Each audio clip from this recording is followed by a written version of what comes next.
So the first thing is your content needs to help your clients go through the buying journey, because your clients don't suddenly turn up and ring you, Heather, and go, my company's in distress, can you help? They've gone through a journey to get there. And actually, you take most company directors, they start with everything is fine. And when everything is fine, they do not want to see you or spend time with you, particularly if you are contentious, such as a litigator, an insolvency practitioner, a distressed purchase, a tax investigation. I don't want to see you. As a company director, you represent bad things. I don't want to go there if I don't have to go there.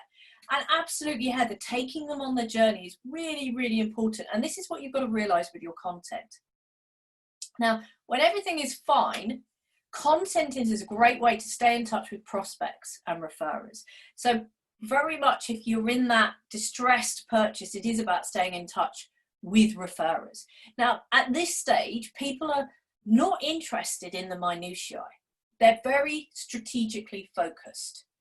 And particularly if you're going to stay in touch with referrers, you want to give them something that they can use in their stuff to maybe share with their network. So it's got to be very strategic. You know, what's happening in the industry sector? For example, a marine insurance update, or how badly is COVID impacting the aviation sector around the world? Or what are the implications for this massive, massive acceleration to move for people buying online rather than in a physical shop? Then what happens is people get to, I have a problem. Now, at this stage, your prospects are here looking for answers. And we're human. We're very, very human.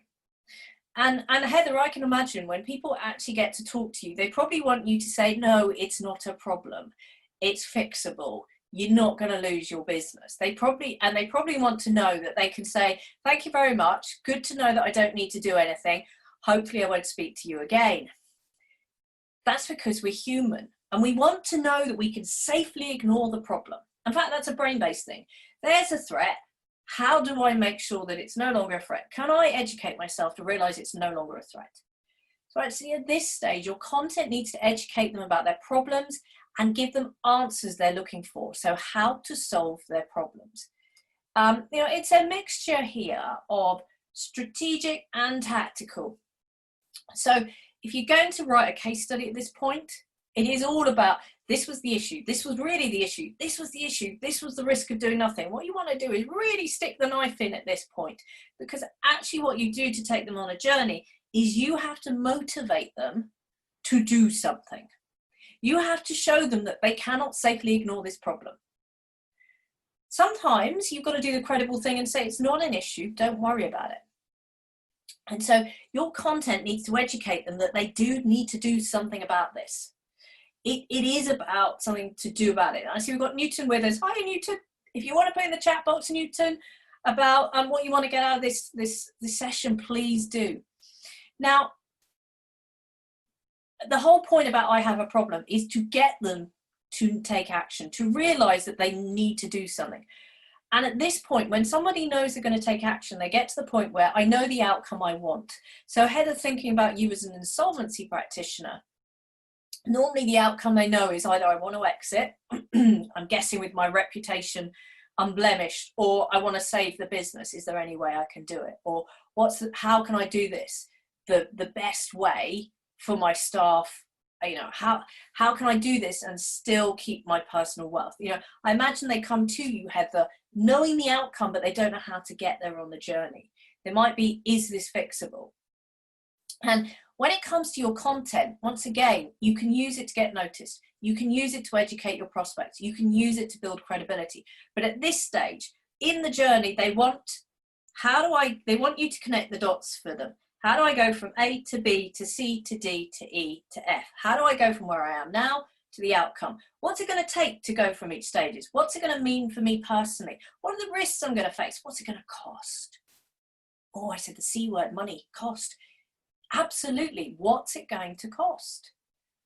They're also, at this point, once they know the outcome, this is the point that they're going to start to come out to the marketplace if they're not already talking to somebody like you a lot earlier, and they're going to start to assess suppliers and solutions. What's really important is that your content has been having a dialogue with them, whether you know it or not, much, much earlier in their buying journey. And at this point, you want to be using that content to say, we're good at this. This is what our clients say. This is how the happy ending started. At Newton, and one of the things about how to be patient and travel along with the prospect, as opposed to jumping to conclusions, is to realize they're on this journey and taking them on this journey. It's also, Newton, to take off the pressure that you drive the process, because your clients, prospects drive this process. They will only move when they're ready to move. Now, you can help educate them, but you have to realize that you are helping them buy, you're not selling to them. And then they're going to take this decision to buy.